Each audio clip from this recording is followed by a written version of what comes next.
بسم الله الرحمن الرحيم. اللهم رب هذه الدعوة التامة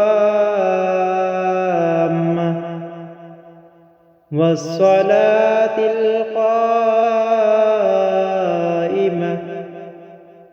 آت سيدنا محمدا الوسيلة والفضيلة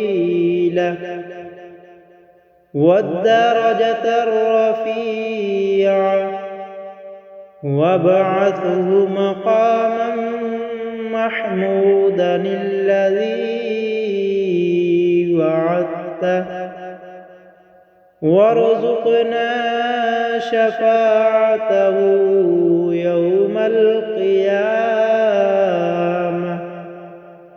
إنك لا تخلف الميعاد.